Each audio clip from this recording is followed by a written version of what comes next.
weltare ɓiɓɓe fulɓe andu diine maɗa fedde heblo sukaɓe africa weltare tv takkusana yoni to patukona to jewolo to teccana to awoynata to marisa to jingue jeeri to lojolo to mafondu to ɗalla to mafondu kon takkusan juula ha to galle diadiaɓe ɗo ɗal haye ko taari ɗum kala ene jeeya e gardini kabaruji men to leydi Mauritanie Mohamed Cheikh Al Ghazouani hoorejo gendi Mauritanie gonnoɗo e jillu muɗum toon to Alger lamorgo leydi Algérie o jofti aljama alhamisa hanki hoydara naksota lamorgo gendi makko to leydi Sénégal tuggi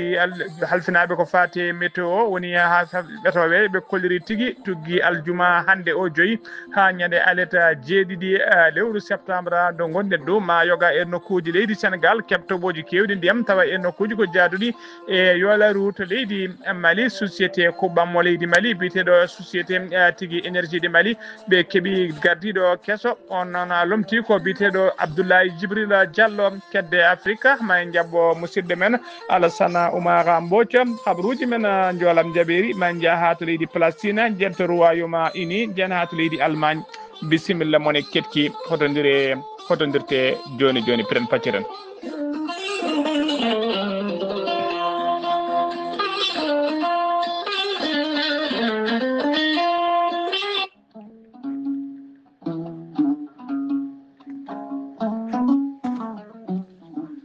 aadi bil aadi salade aadi de ɓuuri fettude aadi ceerno Amadou Tidiane Diallo gorko mo melga wuuro jinneji wi ko fittata aadi mo aadodire jande weltare ɓiɓɓe fulɓe andu diine maɗa weltare TV ceerno Amadou Tidiane Diallo gorko mo melga wuuro jinneji ko wittiyanke leɗɗe ko safriyanke safruji fina tawa jaadinɗo ɓalawal danwal kala gandu bindilaɓaɗo leɗɗe ceerno Amadou Tidiane Diallo gorko mo melga wuuro jinneji ko jannguɗo baɗɗo wittoji tawɗo kadi gandal galle bamum ceerno Amadou Tidiane Diallo ne safra rafiji kewɗi ɗe jiiɗa cirolo mo safra wonduɓe kiste fibroma dogam sitta rewɓe ronkoɓe sowade rewɓe dartoraɓe kala ceerno Amadou Tidiane Diallo gorko mo melga wuuro jinneji ne yaraɓe en worɓe ustaraɓe gorago yawɓe yitade koyemen jippiɓe leeso fiɗaɓe e wodduɓe prostate e soppis kala ceerno Amadou Tidiane Diallo dendagal rafi mbawɗa wondude so tawi oɗon maldana ko balɗe tati kaddu toon mbiya alhamdulillah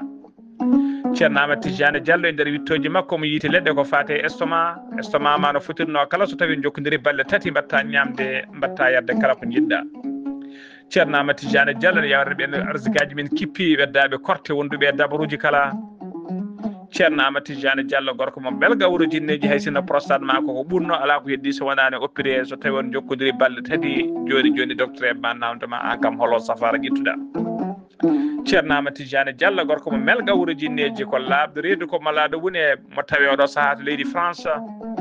sa yiiɗi jokkodirde makko mbatta ko 00 336 04 04 66 27 ceerno Amadou Tidiane Diallo base makko ne tawi to Dakar en tawi ɗo miñi ko ne wiye ceerno Abdoulaye Diallo numéro mum 77 714 94 15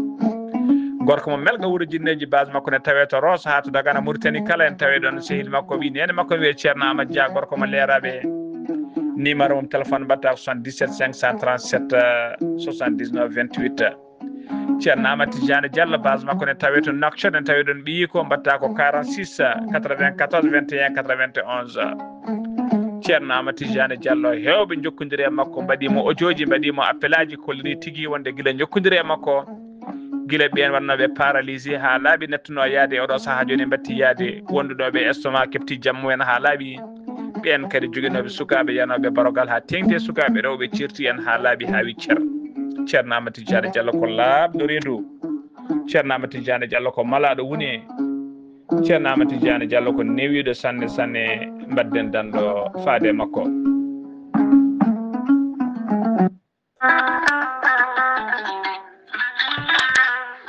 tare ki lekki gorelte safruki ko heewi hande o e nder windere nde kala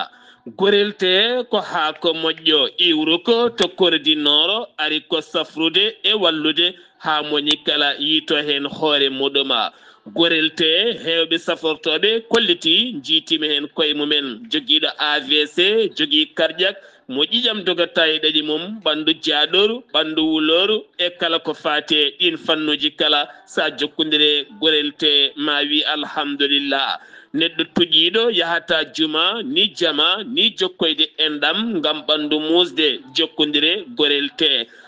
te ko haako moƴƴo ayi tat ko jamirɗa mbaɗa e ndiyam ngulɗam aɗa yara aɗa yiito cellal ɓandu maɗa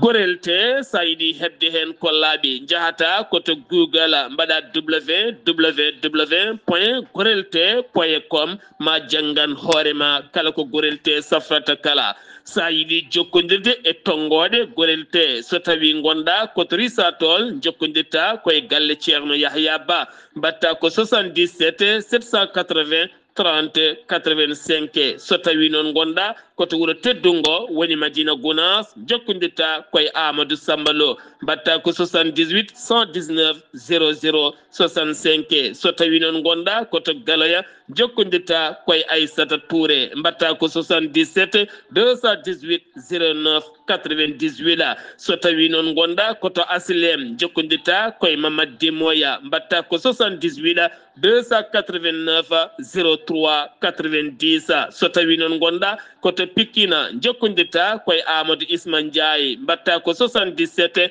426 68 04 so tawi noon gonɗa koto Melga jokkodirta koye Abdoullahi Diallo 77 714 94 15 so tawi noon gonɗa koto Marsibou Bessa jokkodirta koye Amadou Diallo 78 219 72 54 so tawi noon gonɗa koto leydi France jokkodirta koye Haruna Ngayda 06 05 99 64 43 musidɓe tedduɓe gorel te e jeese men dañen jaama ƴettude kaɓuruji mon e ɗemgal pula Afrique Asie Europe Amérique Moyen-Orient Océanie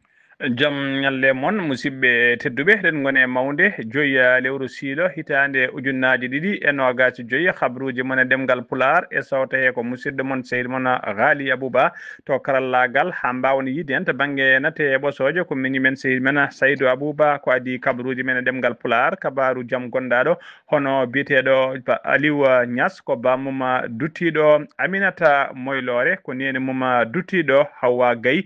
ko denɗum duttiɗo Alassane Oumar Mbodj jettinɗo wulango eɓe denta kamɓe kala eɓe gullo dendagal bandiraɓe e sehilaɓe hoddiɓe kala eɓe gullo ɗumen wonde kay sankare biyetenoɗo Ibrahima Aliou Niass noon o ɓurno lollide ko Ibou Niass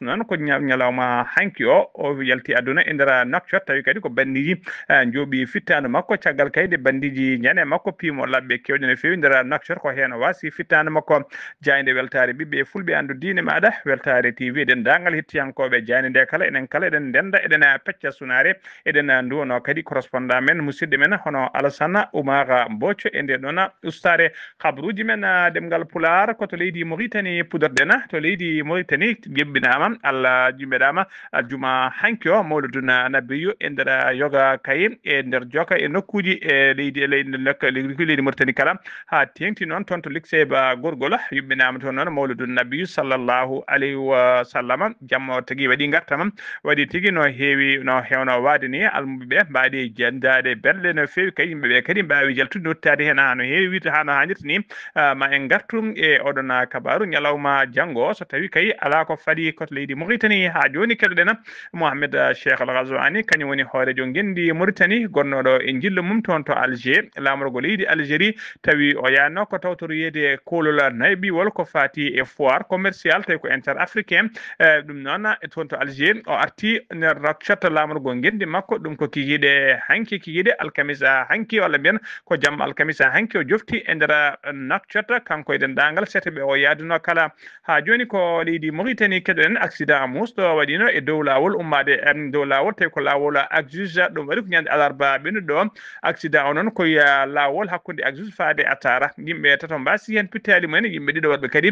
mbarmi hen barmanɗe musde no fewi kamɓe foof noon koɓe famille goto oɗo saaha kala noon teska ha tenti e saaha ndungu nde teska kewgol accident ji e dow booli walla laabi e nder leydi Mauritanie ha joni ko leydi Mauritanie keɗoɗena laamu leydi Guinée nana dari kay darde mum lang tawi ko Guinée Conakry ko fati kay toppitade ɓesguji mumen tawi ko wurɓe nder leydi Mauritanie tawi kadi ko yoga hen ɓe ngala kayitaji wonɓe ko wiyete situation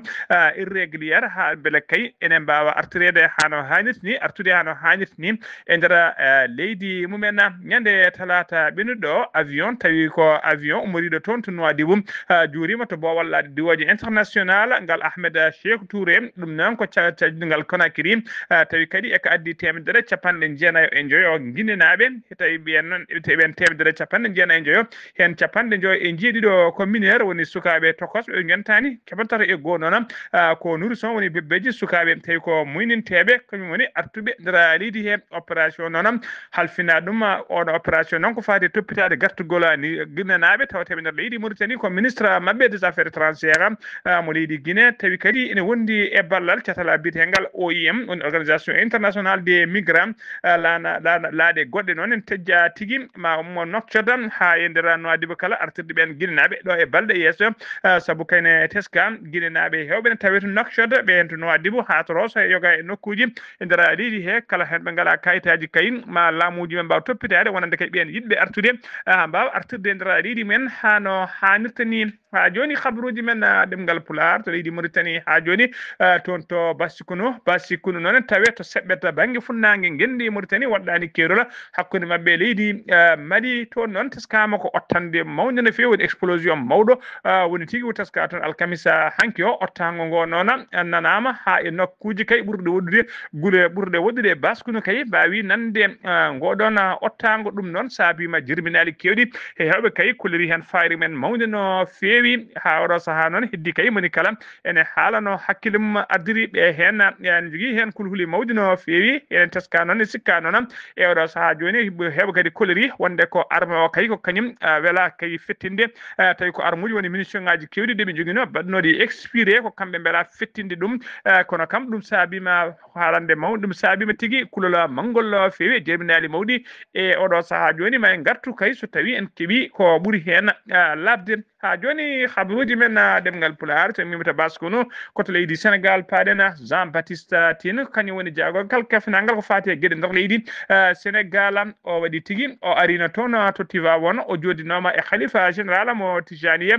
tawi kadi o ari toon koko fati e keɓugal eko fati tigui e mawninde jamma jibinede naɗo men sallllahu alayhi wa sallam o ari noon koye dow inde yamirore hoorejo leydi ndi o yettini noon ɓatake ummorade e hoorejo leydi ndi hono Bassirou Diomaye Faye fade khalifa général de Tijaniya hono Serigne Babacar Sy Mansour o holliri wonde laamu ngu kay ardi o honde laamu ngu kay wonde o holliri wonde laamu ngu kay rendini doole kewɗe no fewi beele kay gammu o ene wawa rewde dow lawol o fuɗɗoro bisimillahi o gasiri kadi alhamdulillahi tawi haytana goto ala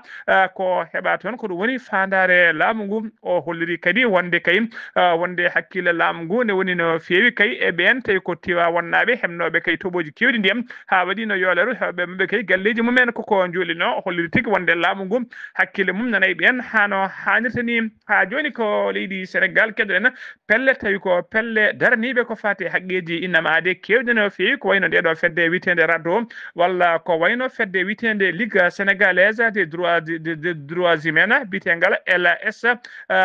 LSDH e Amnesty International Sénégal kañumen kala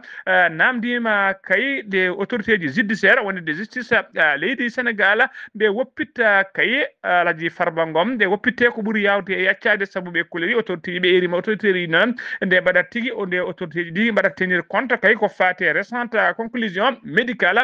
ko fati kay e wittoji ɗe doctoreɓe tawi ko laamu ngu yamirno yo mbaɗe Farba Ngom ina wittoji noon walla mbiyen kono holkiso noon doctoreɓe kollirin tigui wonde cellal Farba Ngom hokkanimo kay hattanne heddade ndira ɗiɗon kasoji guila nden noon laamu ngu nana gottuli e makko walla men justice ne gottuli e makko jaɓano Farba Ngom yalta kaso kamɓe ɗeɗo pelle foof noon ɓe mbawi rentude kay namdade Farba Ngom nde woppitte ko ɓuuri yawde e yaccade mbawa toppitade ko fate cellal ɓandu mum koto leydi Sénégal ha joni keɗoɗen Ousmane Sonko kañum woni hoorejo jagoɗɗe gendi Sénégal o joddima o bismima o joddima e délégation timmuɗo tawi ko délégation Boña biteɗo banque islamique de développement woni BID walla BID ɗum noon ardi on délégation noon ko biteɗo docteur Rami Ahmed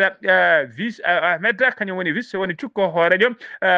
boño tawi ko chargé des opérations wonno mujibo jonde ɗe noon ko yidde ɓeydude kay jokkodiral moƴƴal hakkude cetal hakkude on boña biteɗo banque islamique de développement e leydi Sénégal yidde kay jokkodiral moƴƴal e gollodiral ha wawa wonde hakkude mabɓe hano hannirta ni ha joni habaruji men demgal pular to leydi Sénégal keddoɗen ha joni maître walla mbiya maître Madiki Niang ko ancien ministre des affaires étrangères e saha laamu Abdoulaye Wade o huɓi oto makko kay huɓi werla makko alkamisa hanki o yettima toon to kaso mo Rufisque nayimo toon noon ko juuroyade salminde hono Alhaji Farba Ngoma kanko Madiki Niang noon holli tigui wonde o suuɓi ko oɗon ñalawma tawi ko ñalawma teddude no fewi to banggue diine islam woni tigui ñalawma mawludu nabi sallallahu alayhi wa sallam ko ñalawma o suuɓi kay gam juuroyade sehil makko Farba Ngom toon to kaso ha joni ko leydi Sénégal keddoɗen hono no mbiruɗen en gardidi kabaruji mon la ANACIM woni tigui catal halfinangal ko fate ɓeto weeyo ɓe kolliri tigui wonde nder ɗiɗo 48 heures woni nder ɗiɗo balɗe ɗiɗi tijjade kay woni tagay leydi Sénégal ene wawi tagi leydi Sénégal kay ma heɓa toɓoji kewɗi ndiyam ene tijja toɓoji kewɗi ndiyam tawi kadi ko jaaduɗi e kineri e yogga e nokkuji jaaduɗe e yoolaru e nder yogga e région ngaji ɓe kolliri noon ɗum fuddoto ko aljuma hande o 5 lewru septembre ha ñande alerte 7 lewru septembre ma toɓoji kewɗi ndiyam kay yoga e nokkuji ma toɓoji ɗi jaa ha ɓuura 100 millimétre yoga e nokkuji kay tawi ko toɓoji ɗi ene tijja noon maɗi mbaw yadude e yoolayru ɗina toɓoji ma mbaw yarude e yoolayru e nder yoga e région ngaji kewɗi nder leydi he nokkuji kewɗi noon ina kula tigui ma yolayru tawi toon région ɓurɗo kay hulɓinade kay hutoɗede kay hulɗede kay oɗo saaha joni ko région de sud du Sénégal woni banggue worgo Sénégal ɗum woni Ziguinchor Kolda Cap Skirring e ko nandi hen wondude région centre sud o ko wayno Nioro hunde kay e Kaolack e nokku to wiyete Foundiougne ɗiɗo nokkuji kala nokkuji goɗɗi ma mbaw heɓde toɓoji to banggue funnague leydi ndi kadi ko wayno Tambacounda ko wayno Kédougou e ko wayno Matam Podor to Bakel kala e nokkuji to Bakel ɗum ɗo kala ne tijja ma mbaw heɓde toɓoji ndiyam fadude kewɗi ndiyam no fewi ina huula kadi wonde toɓoji ɗi ma ɓeydu kay ko fate ƴergol maayo tawi ko fleuve Sénégal ma maayo ngo ɓeydo ɓeewe tigui ƴerde ha tigui so rendaki ma wat déborde yoga e nokkuji ɗum noon Podor e Matam noon ko nokkuji ɓurɗi hulanede kay to banggue ƴergol goɗon maayo wiyetego fleuve du Sénégal ha joni ko leydi Sénégal keɗoɗen accident musto waɗi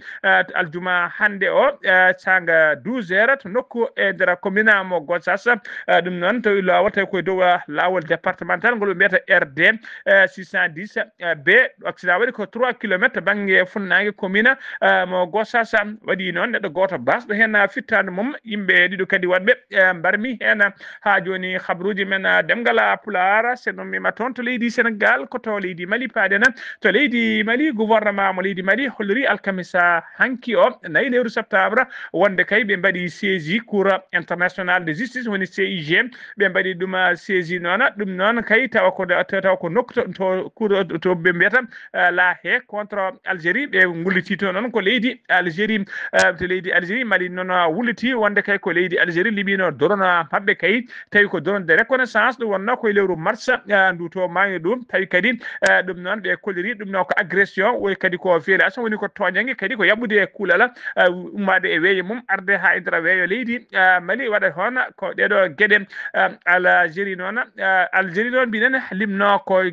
oɗon doron ko ñande jamma ñande jamma 31 mars ina wiyata 1er lewru avril 2025 ɓe limno on doron noon ko sara nokku to wiyete Tinzawatena e nder région mo Kidal laamu leydi Mali kadi e rima wullitima toon kadi to toon tigui ɓe gullitima toon kay wonde yoga e leydi ha tebti noon e leydi Sahel ene bamba e kala saaha ɓen tawi ko seɓɓitiɓe waɗoɓe janguji mumen e kala saaha e nder leydi mabɓe ha joni ko leydi Mali keddoɗen commissariat de police mo Bala e nder tawi nder région de Ségou waɗi tigui waɗanoma jangu ɓe keewi jangu tawi ko jangu seɓɓitiɓe ɗum ko jamma alkamisa hanki o jangu ngu waɗi ko sanga 22 heures woni 10 heures jamma e nder jangu noon laamu ngu holliri hay goto mayani hen hay goto barmani hen kono matériel kewɗo bonnama toon saabu seɓɓitiɓe nde nani e nder nde ɓe naati e nder commissariat o ɓe mbawi tigui wadde attaqué ɓe jeniti ɓe duppi tigui bâtiment o ɓe mbawi kadi duppude matériel kewɗo no fewi ɓe jaadi e otoji ɗi hinde pick-up ɓe mbawi kadi duppude motoji kewɗi ne fewi dadi ɓe fama noon dani janngo ngu mbawi tigui no wottitade hen to banggue renfort wawde kay wadde ko wiyete ratissage ƴewde diwanuji ɗi kala beele ene wawa fottude e ɓen wadɓe nguɗona janngu ha joni ko leydi Mali keddoɗen hono no mbirɗen e gardini kabaruji men e DM woni énergie de Mali ko société kuɓam woni société ko fate kuɓam courant e nder leydi Mali ɓe keeɓi directeur général kesso ɗum ko alkamisa hanki o suba tawi kadi o subano koye nder jonde jagorɗe joɗinode alkamisa hanki nayi lewru septembre hitande ujunnaje ɗiɗi e nogas joyyi kanko cuɓaɗo kesso noon o wiyete tigui ko wiyete tigui omo wiye tigui maddani Dravé maddani Dravé noon ko expert en énergie électrique et en informatique o lomti e poste he noon ko biteɗo Abdoulaye Djibril Diallo noon on nomano tigui on Abdoulaye Diallo noon teskama tigui guila addi kay société énergie ndi Mali hay sinno caɗele ɗe gasani ha laaɓi kay teskama o addi tigui o ɓeydi ɗum no fewi caɗele kewɗe wawi ustade e ɗen hay sinno kay laamu ngu heɓani tigui ko yinno ko e oɗo saaha joni noon oɗo kesso gaddade ɓe ɗamini kay ma objectif mabɓe koɓe jiiɗi ko kala ma waw yettade ha noon hannitini kanko Abdoulaye Djibril Diallo noon mo lomti o kañum ko ardino société o ko guila ñande nogas lewru septembre 2023 ɓiɗana bilan makko e oɗo saaha kay hollirama ko positif kono laamu ngu ene yiiɗi kay ko ɓuuri ɗon ha joni habaruji men ɗemgal pular sen mbima toon to leydi Mali jabboɗen ko musidɗo men sehil men Alassane Oumar Mbodj gorko mo Sandogo Alassane Oumar Mbodj salminama. En calmitima Ghali Abouba en calmini dendagal hettiyankoɓe Ayawo TV habaruji men ɓurtentude e dongre Afrique ñalawma hannde o puɗɗoɗen ko leydi Mali toon dey ene wayno ɓen seɓɓitiɓe noddirteɓe hono jinim mbawi hono uddude tawde ko kayi kañum e ñooro tawde ko hakkude keeri leydi Mauritanie leydi hono Sénégal ɓe mbawi hono diftade toon on biyete hono Bouye Aïdara e wondiɓe mum taw kadi ko on ɓurnoɗo kadi ɓallade ko Chérif Aïdara kono ɗum tigui ɓe mbawi hono diftede toon to leydi hono Mali ene wayno to leydi hono Côte d'Ivoire toon de ene wayno taw kadi ko ɓe mbawi heɓde laana taw kadi ko kesso pul ɗum ko A 339 wonno ko ñande alkamisare nayyi lewru siltu ujunaji ɗiɗi nogas e joyyi laanama kamɓe gadanka ene wayno de ma waw kay yaade kay e nder kadi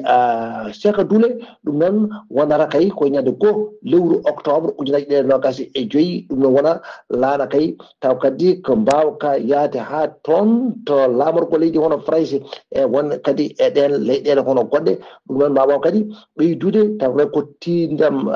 taw kadi ko wonɗon e marché taw kadi ko fatti kadi e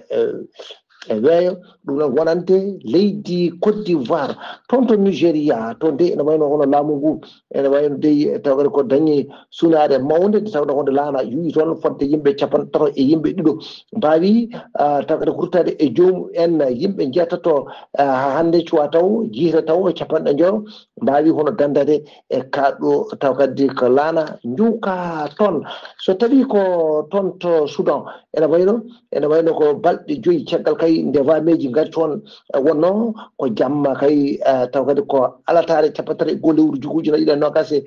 joyyi ha hande dey bilan o andaka yimɓe ruttiɓe e joomum en no foti kono e oɗo saaha kam ɓalli temedde ɗiɗi capanɗe jeeɗiɗi puɗɗima kay yiitede e ngal ɗon taw kadi nde ɗon hono ɓakkere ɗum noon wonno wameji ɗi gummorno ko toon to montagne mo mbiyata kono Jebel Mara taw koye frontiére hakkude Darfour central kañum e Darfour banggue taw kadi ko rew ɓaƴƴanɗo taw kadi ko hirnangue leydi ndiyete RDC Congo ene wawi dey toonne kadi yimɓe 15 mbawi ruttade e joomumen taw koye raafi biteɗo taw kadi ko Ebola o ɗum noon yooɓi ɗin pittali 15 Ghali Abouba ko ɗum ɗo tonguɗen habaruji men e dongre Afrique e ñalawma hande o taw wonno koye dade musidɗo moon Alassane Oumar Mbodj gorko mo Sandogo ngam weltare Ayawo TV. Alassane Oumar Mbodj golle ma jooɗi peewi ko aɗude kabaruji men e nder dongre Afrique takkusan juulama ha to galle ceerno Amadou Tidiane Alpha Mama Sidi Ba to kay haydi ko on takkusan juula ha to galle Ceerno Abdourahmane Dia to Darila Barka ko on takkusan kadi juula ha to galle Ceerno Aliou Thiam to Wourossogui ko taari ɗum kala kabruji men jolam jaɓɓeɗi koto leydi Palestine paadena balɗe temedde jeeɗiɗi hannde tuggi ko guerre hakkude Hamas e Palestine hakkude Hamas Palestine e Israël fuɗɗi no gila nde noon saabu kay guerre o fuɗɗino ko gila ñande 7 lewru octobre hitaɗo ujunnaje ɗiɗi e nogas e tati ɗum noon hawra balɗe temedde jeeɗiɗi aljuma hannde o noon armée leydi Israël ɓe bombardi ɓe cangi tigui taktila e oɗo saaha joni ɓe jofoto ko galleji ɓurɗi towde no fewi woni ko wiyeteɗe tour ko ɗin tigui woni koɓe goni e bombardude aljuma hannde o ɓe bombardi tour goto e nder Gaza tawi ko Gaza ville ɗum ko aljuma hannde 5 lewru septembre armée o kadi ɓe koliri wonde kayi koɓe jokkoɓe ciblude ɗeɗon touruji tawtiri e nder Gaza ville ewɗo saaha joni yimɓe hewɓe kayi ha tengde hoɗannoɓe ɗiɗo galleji puɗɗima kayi dogde ummade ɗiɗon nokkuji kayi fatude banggueji goɗɗi gam dartude gam dandude pittali mumen leydi Israël noon laamu leydi Israël yidde mabɓe kayi ko wadde contrôle dendagal Gaza kala wona e juuɗe mabɓe e jimandi mabɓe ɓe koliri e oɗo saaha joni fodde 40% e Gaza arti tigui e jimandi kamɓe leydi Israël woni armée leydi Israël koto leydi Royaume-Uni paɗena gonnoɗo debbo tawi kañum woni vice premier ministre leydi britannique omo wiye Angela Rayner o waɗi démissionné aljuma hannde o waɗi tigui o woppiti golle makko ha laaɓi ceer ɗum noon ko balle ɗiɗi kay caggal nde o waɗno enquête kay haw tengtini wonde wol impôt mo fonno yodde saaha o sodno appartement makko tawi impôt mo yooɓi o ko seeɗa o footi yobde ko ɓuuri ɗum nde waɗi ɗum reconnaître noon ko ɗum saabi o démissionni kay e wondemo hoore jagorɗe o démissionni kadi haɗa ɗon tan o démissionni kay hay wonde hoorejo cukko hay wonde cukko o démissionni wonde cukko hoore jagorɗe o démissionni kadi wonde cukko hoorejo landa mabɓe woni landa wiyeteka les travailliste ɗum noon ko aljuma hannde o holliri ɗum koto leydi Allemagne paɗena to banggue hirnangue leydi Allemagne ko jangguinowo école goto kañum fiya toon labɓe tawi ko labɓe mustano feewi e nder tigui aljuma hannde o noyi aljuma hannde 5 lewru septembre e nder école tawi ko école de formation professionnelle to wuuro wiyetengo SN ko toon tigui woni to bandiji jande walla mbiyen to waji goɗɗo mbat bonijo fayima yande makko fimo labɓe kewɗe no feewi o mayani kono oɗo saaha joni mo tawi tigui e juuɗe safroɓe musidɓe tedduɓe gasi ha laaɓi ceer ko ɗum ɗo wonno ko min tonga noon habaruji mon e ɗemgal Pulaar ɗo e sawte ko musidɗo moon seydi mon haali Abouba to karallagal ha mbawon yiide en to banggue natte ɓosoje ko miñi men seydi men Saydou Abouba so tawi ko robino Afrique ko musidɗo men Alassane Oumar Mbodj gorko mo Sarandogo ketki malaki jaam yo jaam Allah jogo mi jogo on